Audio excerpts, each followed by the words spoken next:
प्यारे बच्चों, बोडविल inter college teacher Baghpat के यूट्यूब चैनल में आपका स्वागत है। पिछली कक्षा में आपने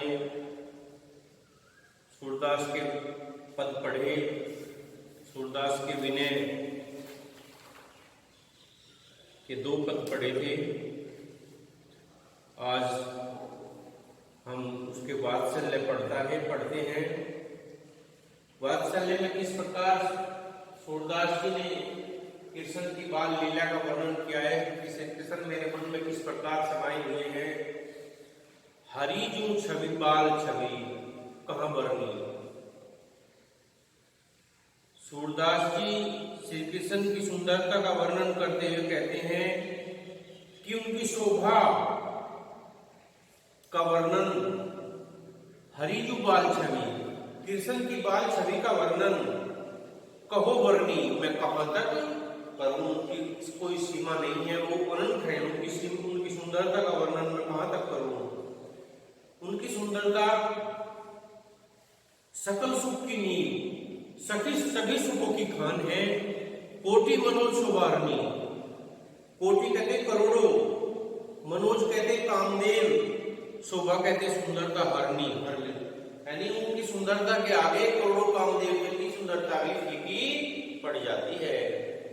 अर्थात मैं श्री कृष्ण के बाल सौंदर्य का वर्णन कहां तक करूं।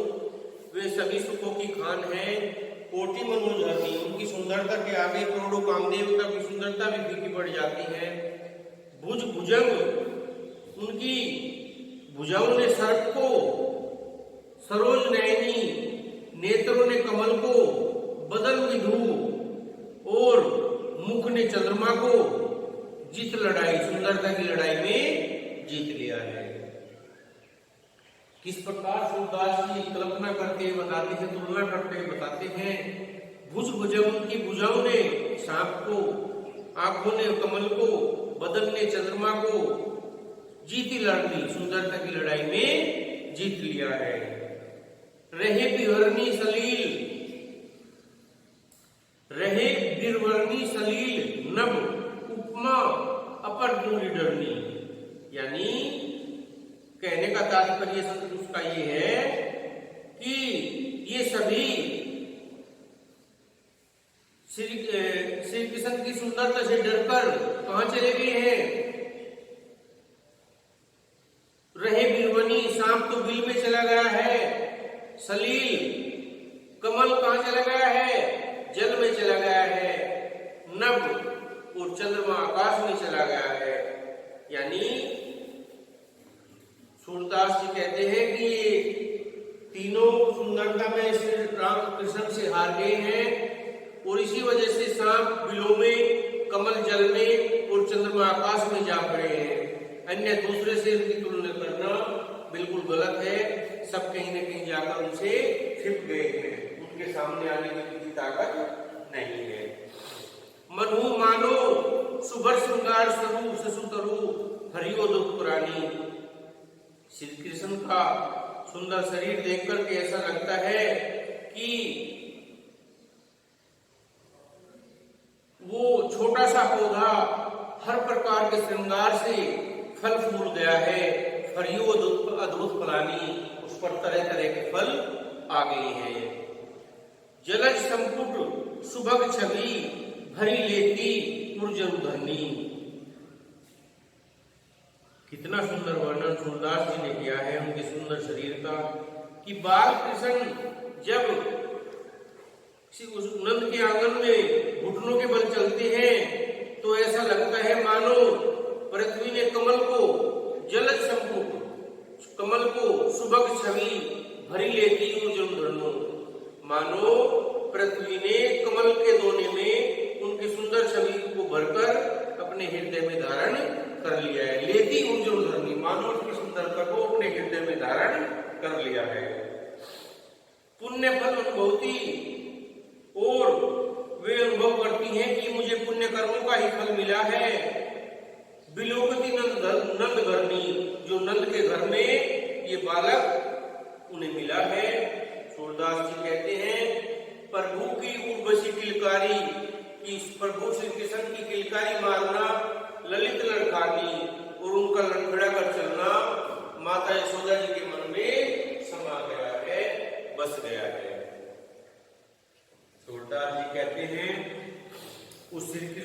छवि का मैं कहाँ तक वर्णन करूं। उनकी सुंदरता की वर्णन करने के लिए मेरे पास शब्द नहीं है। सकल सुख की नींव, वे सभी सुखों की खान है। कोटि मनीष शोभा, सुंदरता में उन्होंने करोड़ों कामदेव को बिहर लिया है।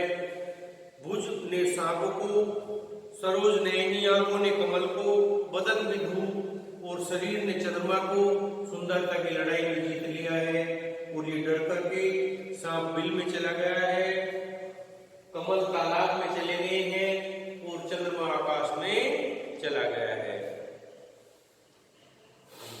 मंजू में जग मृदुल तन अनुरत भूषण भरनी, उन्होंने अपने शरीर पर सुंदरता के अनुरूप ही आभूषण पहने हुए हैं। उसी प्रकार आभूषण सुशोभित है उनके शरीर पर, जैसे मनुष्यवक श्रृंगार, यानी कोई छोटा पौधे पर शिशु तरु छोटा पौधा पर सब प्रकार से फली फल फूल से परिपूर्ण हो, उस पर सब प्रकार के फल लगे हुए हों। चलत पद प्रतिबिंब मणि आंगन, जब मन उस मणियों से बने आंगन में, सोने से बने आंगन में घुटनों के बल चलते हैं तो ऐसा लगता है मानो यशोदा जी ने कमल रूपी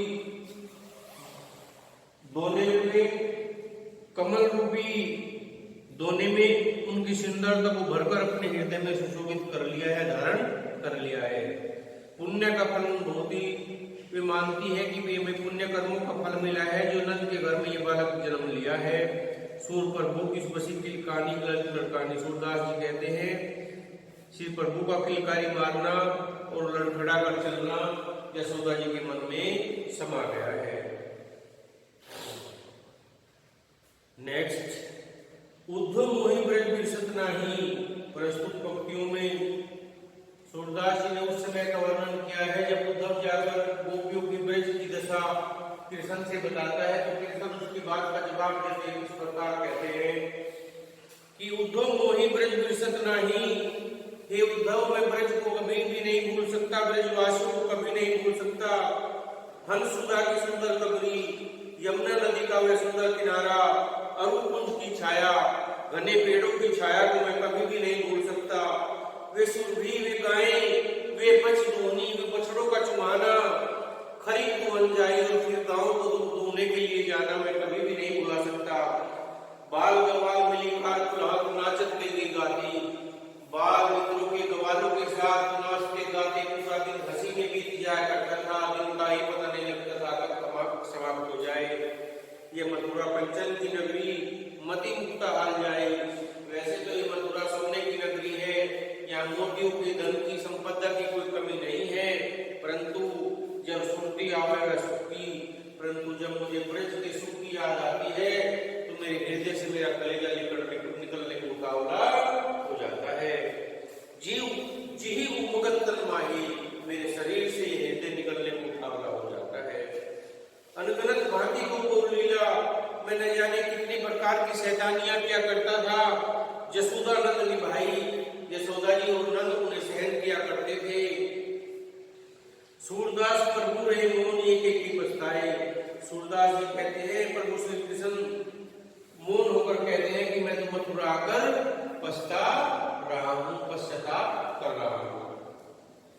हे उद्धव, मैं कभी ब्रजवासियों को नहीं भूल सकता। हंस सुधा की सुंदर कबरी, वे नदियों को सुंदर किनारा और घने पेड़ों की छाया को मैं कैसे भूल सकता हूँ। वे सुरभि, वे गायें, बछ दोहनी, बछड़ों का चुमाना, खरक दोहन जाएंगे और फिर गायों को धोने के लिए जाना।